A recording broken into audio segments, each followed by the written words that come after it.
Bakunzi ba GASARO TV tubahaye ikaze murereye mu mande zose z'isi ndabasuje cyane abari mu Rwanda, East Africa n'abari muri diaspora. Ndabakunda cyane nkuko namwe mutwereka urukundo umunsi ku wundi, ndetse mbabwira ngo comment zanyu ni ingenzi umunsi ku wundi. Turabashimira cyane tubikuye ku mutima aho muri hose.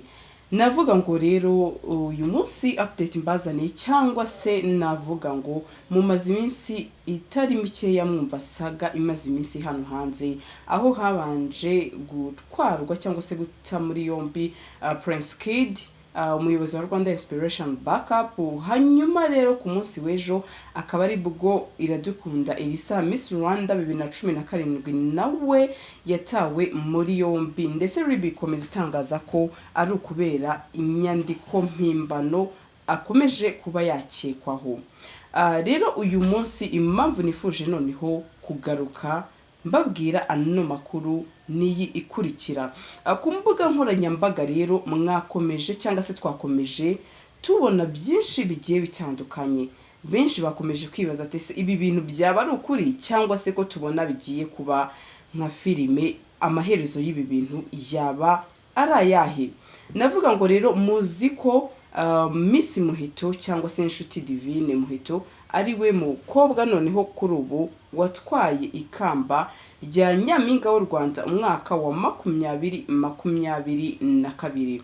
Rero benshi byagiye bivugwa byinshi bitandukanye, ariko noneho kuri ubu ngubu hari itangazo ryakomeje rijya hanze cyangwa se ricicikana. Benshi bibaza batese bimeze bite, ukuri kw'iri tangazo nukuhe, ati se inshuti Muheto nawe yaba yarakoze nk'ibikekwaho kuri uyu mukobwa witwa Iradukunda Elisa yakoze, cyangwa se uyu munsi akurikiranyweho.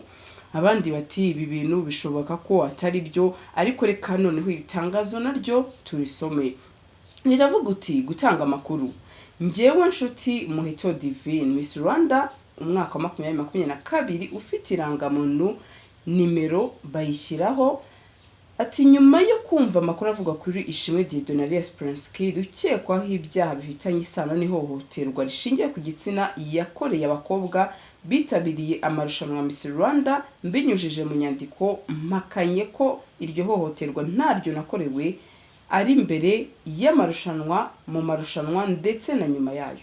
Ibihembo byose nasezeranyijwe ndetse n'umushahara byose mbihabwa nta kiguzi, nta duswa ntanze cyangwa nsabwe. Hanyuma birangije byari ku itariki 28 z'ukwezi kwa kane mwaka turimo, ashyirwaho sinyatire, ndetse wa munoteri witwa Uwitonze Nasira arongera ashyiraho sinyatire ye rwose nka noteri, ndetse birangije yishyurwa amafaranga 2,600 y'amafaranga y'u Rwanda. Hanyuma rero benshi bakomeje bibaza ati se byaba ibi bintu ari ukuri? Ese ubundi nimba koko uyu munsi uyu mukobwa nshuti Divine Muheto atarahawe imodoka cyangwa se ibindi bihembo, ati se uyu munsi yajya gushinjura Prince Kid yandikiye ibaruwa, cyangwa se n'abantu bashobora kuba bari gufata ano mabaruwa bamwe na bamwe bakaba bayeditinga. Ariko navuga ngo byaba ari ikibazo gikomeye nimba koko uyu munsi byakekwaho ko no mukobwa nawe yaba ino baruwa ariye, cyangwa se kuko no munsi n'ubundi amakuru atarajya hagaragara, atarajya hanze, reka tuvuge ngo n'ubundi tuzagenda tuyamenya umunsi ku wundi. N'urwandiko rero cyangwa se n'ibaruwa yakomeje igenda isakara cyane ku mbuga nkoranyambaga, ndetse navuga ngo kuri Twitter cyane nibwo benshi bayivuzeho amagambo agiye atandukanye, bavuga ati se Miss Rwanda uyu mwaka turimo ko byagiye bivugwa ko nta bihembo yahawe, tukaba tubona we yiyemerera ko uno mukobwa Miss w'uno mwaka turimo we hari ibihembo yamaze kwakira. Ariko noneho reka tuvuge ngo iyi saha cyangwa se kuri uyu munota turi kuvuga, ntago tubizi nimba koko iyi baruwa umuntu bita nshuti Divine Muheto ari we wagiye nawe kwa noteri akayandika agashinjura uno musore bita Prince Kid. Reka tuvuge ngo n'ubundi nibiri kuvugwa cyangwa se nibiri gukekwa ko uno mukobwa nshuti Divine Muheto yaba yaraditse iyi baruwa, ndetse benshi ari cyo kintu cyabateye urujijo, ate yaba yaragamije iki atarabonye ibihembo yarangiza akajya gushinjura umuntu uko twagiye twumva ko ari ibihembo bimwe na bimwe yagiye muri Miss Rwanda, ariko kugeza uyu munsi akaba atarahabwa. Navuga ngo rero benshi noneho bakomeje bibaza kuri iki kintu, ndetse bavuga ko ari n'ikintu gikomeye. Ndetse navuga ngo kugeza ubu ngubu uno munoteri witwa Uwitonze Nasira wasinye ku ibaruwa ya Iradukunda Elisa, ndetse navuga ngo aka kanya hamaze kugaragara kopi ebyiri. Kopi ya mbere ikaba ari iya Miss Rwanda 2017 Iradukunda Elisa, ndetse kopi ya kabiri ikaba ari iyi ngiyi yanditseho ngo Nshuti Divine Muheto. Kuri ubu rero uyu munoteri Uwitonze Nasira akaba yamaze gutabwa muri yombi n'urwego rw'ubugenzacyaha RIB ngabazwe ibibazo runaka cyangwa se ibirego ari kugenda akekwaho. Impamvu mvuga gukeka nuko uyu munsi iyo umuntu atarahamwa n'icyaha aba akiri umwere. Rero kuri uyu munsi nabwo benshi bakomeje bibaza ati uno munoteri nawe agomba gukurikiranwa. Ese koko byaba ari byiza ko uno munsi ya Teresa yagenda uyu munoteri wamukoreye ibingibi we agasigara? Ariko navuga ngo uyu munsi noteri nawe yamaze gutabwa muri yombi nawe ngagire bimwe abazwa. Navuga ngo rero uyu munsi turiyeza kwibaza ati se noneho ibi bintu byaba bigamije iki, cyangwa se noneho byaba bigiye guhindura isura nimba uyu munsi noneho hagiye hakomeza kuza inyandiko runaka z'abamisi bamwe na bamwe, nubwo tutaramenya ikibyishe inyuma, bashinjura umuntu bita Prince Kid. Hanyuma rero ikindi kibajijweho nuko ngira ngo mwabonye ko ino nyandiko ikigaragara cyo umuntu bita Elisa ari we wayisinye bwa nyuma, kuko Nshuti Divine Muheto bigaragara ko ari ku itariki ya 28 z'ukwa kane uyu mwaka turimo, ndetse bikaba bitandukanye cyane n'iby'uno mukobwa witwa Elisa we aho yasinye ku itariki 4 z'ukwa gatanu umwaka wa 2022, ndetse aba bose twavuga ngo umunoteri numwe wabasinyiye kuri nyandiko. Ndetse aho ya nyandiko nanone ya Iradukunda Elisa Miss Rwanda 2017 nawe yavugaga ko yahawe ibihembo ndetse nta na ruswa atanze kandi nta n'ikiguzi yatswe, akavuga ati rwose ngewe nta ruswa ishingiye ku gitsina uyu musore Prince Kid yigize anyaka. Ariko hakaba hari amakuru agenda avugwa ko no mukobwa Miss Iradukunda Elisa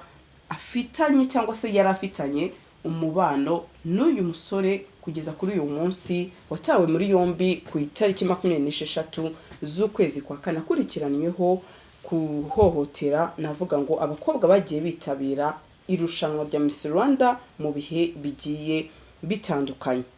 Kugeza uyu munsi rero nukuri benshi baraguma mu rungabangabo ku mugani w'umunyarwanda bibaza ati se noneho nimba hamaze gusohoka indi nyandiko y'uno mukobwa Nshuti Muheto Divine, ati noneho reka dukomeze dutegereze cyangwa se duhanga amaso nimba koko hari abandi inyandiko zabo zishobora kuza hanze. Ndetse twakibaza ngo niba koko ibi bintu atari byo byaba biri gukorwa n'abandi bantu koko bitarakozwe, hakaba haza Elisa nyuma hakaba hazamo Muheto. Navuga ngo uyu munsi koko ni ikibazo gikomeye ko uno munoteri yagakwiye gukurikiranwa akajya kubazwa ibiri gukuba cyangwa se ibiri gukorwa, cyane ko ikigaragara cyo hariho kashe ya noteri ndetse hakabaho na sinyatire y'uno munoteri nk'uko bigaragara witwa Uwitonze Nasira. Uyu mugore rero akaba yaratawe muri yombi kuri uyu wa mbere na RIB, ndetse reka mbibutse ibyaha bibiri akurikiranyweho birimo ibyo gukora inyandiko mpimbano itavugisha ukuri no kwiyitirira umurimo utaruwe. Bivugwa ko uyu noteri Uwitonze Nasira yafatanyije na Elisa bakajya bandikisha batanze ubuhamya bababwira ko ibyo bari gukora ari mu nyungu z'ubutabera. Ariko aba bombi icyo bari bagamije no kugira ngo imbere y'urukiko bazashinjure Ishimwe Dieudonné ariwe Prince Kid abe yaba umwere. Ndetse nabibutsa ko ubusanzwe uyu mudamu Uwitonze Nasira asanzwe ari umuvugizi mu mategeko mu rugaga rw'abavoka mu gihugu cy'u Rwanda. Ndetse ibaruwa imufungishije kuri uyu munsi akaba afungiye kuri sitasiyo ya Remera akaba ari ino baruwa ya Miss Elisa Iradukunda, ndetse murabona ko n'ingiyi ya Nshuti Divine Muheto nayo yagiyeho sinyatire ndetse na kashe by'uno munoteri, ari byo benshi bakomeje bibaza. Uyu munsi rero noteri nawe benshi bakomezaga bavuga ati uyu nawe akurikiranwe bigende gutya na gutya, navuga ngo RIB nawe yamaze kumuta muri yombi. Rero navuga ngo ku munsi w'ejo nibwo nanone uyu mukobwa Elisa Iradukunda nawe yatawe muri yombi na RIB, ndetse bikekwa ko ari uko yaba akomeje kwica iperereza no kuba yabwira abatanze ubuhamya ko baba bakivuguruza kugira ngo abe yabona ibimenyetso bishinjura uyu muhungu watawe muri yombi Prince Kid akaba yaba umwere. Niyo mpamvu rero kuri ubu ngubu, ndetse muribuka ko ejo nabagejeje amakuru ko harimo n'umwe mu bamisi wagiye guhura n'uno Prince Kid, hanyuma yarangiza akamubwira ati ngwino mu rugo iwanjye i Kanombe. Hanyuma icyo yakoze akinjiza umukobwa mu cyumba akamwakiriza ikirahure kirimo inzoga akavangamo na ji, hanyuma umukobwa agasinda, yarangiza agafata urumogi ati kurura gatatu, umukobwa yarangiza agata ubwenge, yarangiza akamusambanya, hanyuma akamwizeza ko azamuha ikamba abonye ko ibyo yakoze uno mukobwa yari yataye ubwenge atarabizi.